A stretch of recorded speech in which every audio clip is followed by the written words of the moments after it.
드디어 기대했던 순간이 왔습니다. 재래식 탄도를 가진 미사일 가운데는 세계 최강으로 평가받고 있는 대한민국의 현무포 시험 발사를 했다는 소식입니다. 지난 3월 24일 김육은 청와대 국가안보실 제1차장과 남세규 ADD 소장이 지켜보는 가운데 충남 태안군 안흥 시험장에서 앞바다의 해상 임시 발사장에서 실시했다고 알려진 것인데요. 국방부는 현무포 탄도미사일 시험 발사가 이루어졌다는 언론 보도에 대해 군은 다양한 미사일을 확준 중에 있다면서도 구체적인 세부 내용은 안보에 관한 사항이라 확인하기 어려운 점을 양해해달라고 말하며 공식 입장을 표명하지 않았습니다. 즉 긍정도 부정도 하지 않은 NCND의 입장을 취했는데요. 이후 이어진 한 매체의 북보도 못하나 현무포 탄도미사일 2발 중 1발 불발 굴욕이라는 제하의 기사에 따르면 신형 현무포 탄도미사일의 시험 발사는 2발을 발사했는데 이 중 1발은 목표 수역인 이어도 북쪽 60km 해상에 떨어져 성공했으며 1발은 불발이라고 보도했습니다. ADD는 현재 실패 원인을 분석 중이라고 하는데요. 이 때문에 이 매체는 한미 미사일 지침에 묶여온 한국의 미사일 능력이 북한보다 뒤처진 것 아니냐는 비판이 나오고 있다고 보도하고 있습니다. 그럼 이 매체의 보도처럼 대한민국의 현무포 시험 발사는 실패한 것이며 굴욕일까요? 네오의 일상 다반사는 전혀 그렇지 않다고 생각합니다. 사거리 800km의 탄두 중량 2톤의 신형 현무포의 첫 시험 발사의 난관은 사거리였는데요. 국내에서 쏜 미사일이 800km를 날려면 중국이나 일본의 방공 식별 구역을 진입해야 하죠. 이 때문에 군 당국과 ADD는 이번 시험 발사에서 정상각보다 높은 고각으로 발사했습니다. 고각 발사는 북한도 많이 사용하는 시험 발사 방식인데요. 고각 발사는 고도를 높이는 대신 비행거리가 줄어들죠. 또 대기권을 살짝 벗어났다가 다시 들어오게 돼 재진입 기술을 확보할 수 있다는 장점도 있습니다. 이런 상황에서 2발의 발사 중 1발이 불발됐다고 해서 실패이며 굴욕이라는 보도는 본질을 제대로 파악하지 못하는 것이라는 판단입니다. 북한도 과거 무수단 미사일의 경우 8번을 쏴 7번 실패를 거뒀으며 신형 미사일 개발은 바로 실패를 딛고 일어서는 과정과 같기 때문입니다. 또 다른 관점에서 살펴보겠습니다. 사실 그동안 한국은 기술력은 충분하지만 미사일 지침이라는 족쇄 때문에 발이 묶였다는 것이 일관된 평가였습니다. 시간을 돌려보겠습니다. 지난해 8월 1일 국회 정보위였습니다. JTBC의 보도가 눈길을 끄는데요. 당시 서훈 국정원장은 이 자리에서 북한의 미사일 시험에 대해 보고했는데요. 북한은 미사일 시험을 계속하고 있는데 우리는 무엇을 하고 있느냐는 질문에 서훈 원장은 올해 북한보다 사거리가 더 길고 더 강력한 미사일 훈련을 진행했다고 답을 했습니다. 미사일의 종류와 구체적인 시기는 언급하지 않았습니다만 훈련 횟수는 10번 미만이라고 했습니다. 국정원이 우리의 미사일 훈련 사실을 밝힌 것은 이례적입니다. 북한의 미사일 시험을 놓고 우리의 방위력 문제가 제기된 데다가 야당을 중심으로 핵 무장론까지 나오는 것을 의식한 것으로 풀이됩니다. 서 원장이 미사일 훈련을 했다는 것을 밝힌 배경도 배경이지만 서 원장의 답변 중에서 주목해야 할 점은 북한보다 더 긴 사거리에 더 강력한 미사일 훈련을 했다는 대목입니다. 북한이 당시 발사한 미사일의 비행거리는 600km였습니다. 이처럼 한국은 이미 지난해부터 꾸준한 미사일 훈련을 해왔습니다. 결국 서훈 국정원장이 국회에서 밝힐 만큼 한국의 미사일 기술력에 대해 자신이 있다는 얘기죠. 따라서 사거리 800km 탄도미사일과 사거리 3000km의 순항 미사일을 이미 개발 완료하고 10번 미만의 시험 발사를 했다고 추정됩니다. 지난 2월에는 탄도미사일 탄두중량 제한을 없애기로 합의한 후 군 당국이 즉각 미사일 개발에 나서면서 사거리 500km의 탄두중량 4톤 규모의 미사일을 확보했다는 언론 보도가 있었습니다. 관계자들에 따르면 당시 미사일 지침이 개정될 때 군은 이미 미사일 탄두 중량을 늘리는 기술은 확보한 상태였기 때문에 당시 군 소식통은 사거리 500km의 탄두 중량 4톤, 사거리 800km의 탄두 중량 2톤짜리 미사일을 이미 확보한 것으로 안다고 전했죠. 탄두 중량 제한이 해제되면서 사거리 500km 미사일의 탄두 중량이 1톤에서 4톤으로 사거리 800km 미사일은 500km에서 2톤으로 각각 4배씩 탄두 중량과 위력이 늘어 미사일을 확보한 것이죠. 사실 사정거리 800m의 탄두 중량 2톤의 탄도미사일은 전 세계에서 거의 유일무이하다고 할 수 있는데요. 이런 미사일의 시험 발사가 설사 성공했다 해도 성공했다고 발표한 것이 현명한 판단일까요? 네오의 일상 다반사의 판단은 적어도 신형 현무포의 첫 시험 발사에서 2발 중 1발이 성공했으면 최소한의 기술력은 확보된 것이며 불발한 1발에 대해서는 문제점을 보완하면 된다고 생각합니다. 또한 네오의 일상 다반사의 뇌피셜일 수도 있으나 2발 중 1발이 실패라고 알려지는 것이 주변 상황을 살펴본다면 지금으로서는 대래 낫다는 생각이 들기까지 합니다. 알려지더라도 실제 양산에 들어간 후 알려진 것이 낫다는 판단이죠. 사실 현무 미사일은 한국의 독침 전력의 하나로 꼽힙니다. 자주국방의 개념이 달라지고 있는데요. 지금까지는 스스로 나라를 지키는 대상은 북한만이었습니다. 그러나 중국과 일본 같은 주변국으로 그 대상이 넓어졌습니다. 물론 지금 당장 중국, 일본이 적국이라는 뜻은 아니지만 앞으로 두 나라와의 분쟁이 일어날 수도 있기 때문에 미리 준비가 필요하다는 얘기입니다. 일본은 한국의 독도 영유권을 인정하지 않고 있으며 중국은 이어도 근처에 한국 배타적 경제 수역 확정을 두고 의견을 달리하고 있죠. 중국은 동북아를 자신의 세력권에 넣으려고 하고 있고 일본은 중국에 맞선다며 군사력을 키우고 있습니다. 따라서 주변국이 섣불리 행동하지 못하도록 견제할 전력이 필요하다는 것입니다. 우선 국지전이나 제한전, 구체적으로 독도 인근이나 이어도 인근의 상공이나 영해에서 중국과 일본의 전력에 최소한 밀리지 않을 수준의 전력이 있어야 하죠. 이런 맥락에서 여차하면 베이징과 도쿄의 핵심을 타격해 기부나 주요 시설을 무력화할 수 있는 전력을 갖춰야 한다는 얘기입니다. 이런 독침 전력을 위한 대표적인 전력이 바로 지상발사 미사일입니다. 따라서 탄두 무게를 2톤으로 키운 현무포의 시험 발사는 의미가 큽니다. 이에 대해 일본 군사 전문 매체 기사를 살펴보겠습니다. 일본은 좋고 한국은 안 돼. 한국 고체연료 사용을 금지한 한미 미사일 지침 개정을 요구라는 제하의 기사에서 한국이 고체연료를 사용할 수 없도록 제한을 두고 있는 한미 미사일 지침에 대한 제한의 철폐를 미국에게 요구하고 있다며 우려를 표명하고 있는데요. 여기에 대해 한국 육군이 보유하고 있는 탄도미사일 현무의 사정거리에 대해 한미미사일 지침이 있기 때문에 800km에 지나지 않는다고 말하고 있지만 실제로는 그 이상의 사거리를 가지고 있을 것이라고 일본은 우려하고 있습니다. 바로 현무미사일은 현재 우리 군이 가진 장비 중 가장 강력한 전략무기이며 주변국에 대한 핵심적인 억제 수단이자 효과적인 비대칭 전력이기 때문입니다. 그동안 북한의 핵미사일과 지휘부를 직접 공격할 수 있는 대표적인 타격 자산은 그동안 F-15K 전투기에 장착하는 독일제 미사일 타우러스가 꼽혀왔죠. 그러나 타우러스의 경우 사거리 500km로 대전 상공에서도 평양의 핵심 시설을 3m의 오차 범위로 타격할 수 있다는 평가에도 불구하고 전투기 한 대에 1.4톤짜리 미사일 2개까지만 장착이 가능하다는 한계가 있었습니다. 현무 미사일 시리즈 사거리를 생각한다면 북한 전역과 중국의 일부 지역 그리고 일본 전역이 타격권입니다. 북한, 일본, 중국이 한국을 함부로 건드리지 못하는 이유도 이 현무 미사일의 견제가 있기 때문이라는 분석도 나오고 있죠. 북한은 물론 일본, 중국까지 겨냥한 현무2는 사거리가 현무 2A가 300km, 2B가 500km, 2C가 800km입니다. 탄두 중량은 현무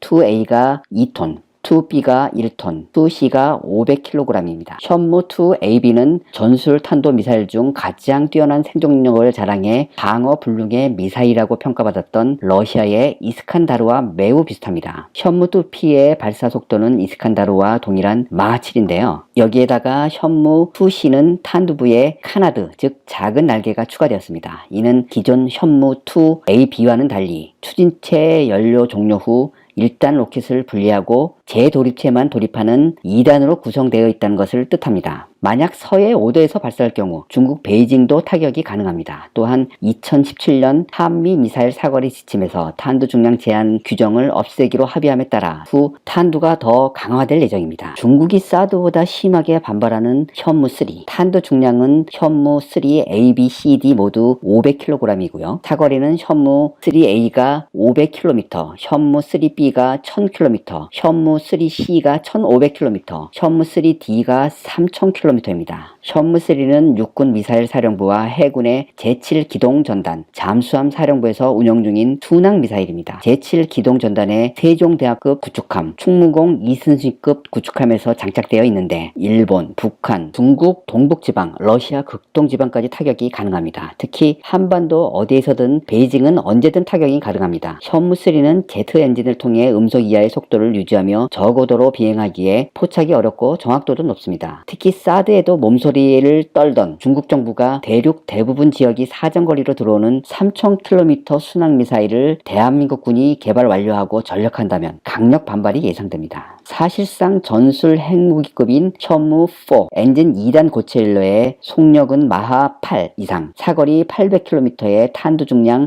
2톤 이상, 현무4 미사일은 마하 10가량의 속도로 지상에 낙하하기 때문에 이를 감안하면 항공기에서 투하하는 GBU-28이나 벙커버스터 GBU-57보다 2배에서 3배 이상의 파괴력과 지하 관통력을 가질 것이어서 사실상 전술 핵무기급의 전략무기가 될 것으로 평가합니다. 현무4는 토마호크보다 탄두 중량이 4배의 마하 10의 속도여서 대략 15배의 폭발력을 가지고 있습니다. 자, 결론입니다. 미사일 전력의 중요한 점은 공군과 해군력을 통한 응징 보복에는 일정 시간이 필요하지만 지상 미사일 전력은 즉시 대응에 나설 수 있다는 점인데요. 유사시 개전 초 북한의 장사정포와 탄도미사일 등을 빠른 시간 내에 제압하고 우리의 피해를 최소화하면서 조기에 전쟁을 종결시키는 공세적 개념의 작전 개념을 수립할 수 있을 것으로 보입니다. 따라서 현무포 정도면 북한뿐만 아니라 잠재적으로 중국과 일본 같은 가상 적국의 핵심 시설에 대한 전략적 파괴도 가능한 무기라는 거죠. 바로 현무포가 꼭 필요한 이유입니다.